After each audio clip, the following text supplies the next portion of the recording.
최근 몇 년간 레드불은 맥스 베르스타펜의 팀메이트 자리를 놓고 여러 명의 드라이버들을 테스트했습니다. 메르세데스의 두 드라이버를 상대로 매번 포디움에 올라갈 수는 있었지만 2대1의 힘든 싸움을 해오는 베르스타펜의 입장에선 메르세데스의 작전을 흔들어줄 수 있는 팀메이트가 절실히 필요했습니다. 레드불의 입장에서도 컨스트럭터 챔피언십에 도움을 줄 수 있는, 꾸준하게 상위권으로 레이스를 완주할 수 있는 드라이버가 필요했습니다. 2018년부터 레드불의 주니어 프로그램 출신인 피에르 가슬리와 알렉산더 알본을 자신들의 메인팀으로 승격시켰지만 결과는 신통치 않았습니다. 결국 세바스찬 베텔에게 밀려 구 레이싱 포인트, 현 에스턴 마틴을 떠난 노련한 베테랑인 세르지오 페레즈가 2021 시즌부터 레드불에서 베르스타펜과 팀을 이루게 되었습니다. 그리고 페레즈는 이번 시즌 초반 44점의 드라이버 챔피언십 포인트를 따내면서 5등으로 순항하고 있습니다.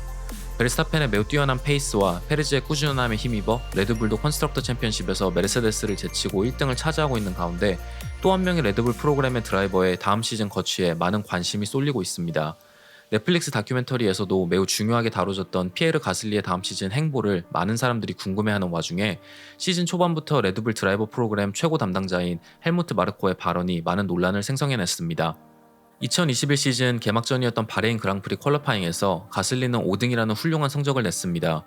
비록 레이스를 완주하지는 못했지만 지난 시즌 이탈리안 그랑프리 우승의 기세를 이어 이번 시즌도 드라이버로서 자신의 능력을 다시 한번 증명하면서 좋은 페이스를 이어가는 가슬리에 대해 헬무트 마르코는 다음과 같은 인터뷰를 했습니다.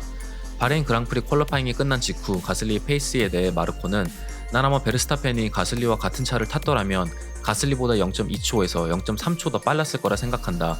알파타우리의 AT02를 타고선 베르스타펜이라도 폴포지션을 차지하진 못했겠지만 적어도 가슬리보다 0.25초 정도는 빨랐을 것이다 라는 말을 하면서 논란을 일으킵니다.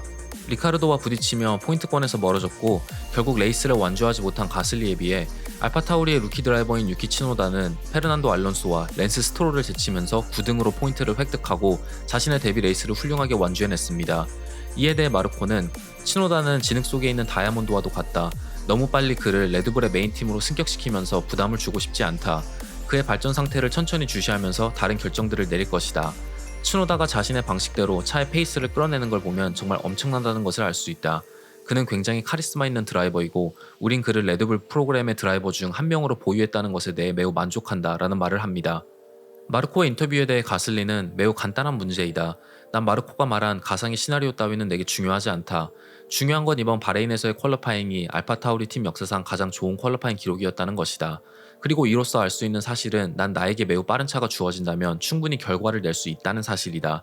이 사실 말고는 더 이상 중요한 것이 없다라는 답변을 내놓았습니다. 지난 시즌 몬자에서의 그랑프리 우승이 가슬리의 커리어에 매우 중요한 분기점이 되었고, 가슬리는 다시 레드불의 메인팀으로 복귀하고 싶은 마음이나 생각이 없는 것 같은 발언을 했습니다. 솔직히 말하면 난 이제 더 이상 레드불의 메인팀에 대한 질문에 대해 답변하고 싶지 않다. 이미 2년이나 더 된 이야기일 뿐이다.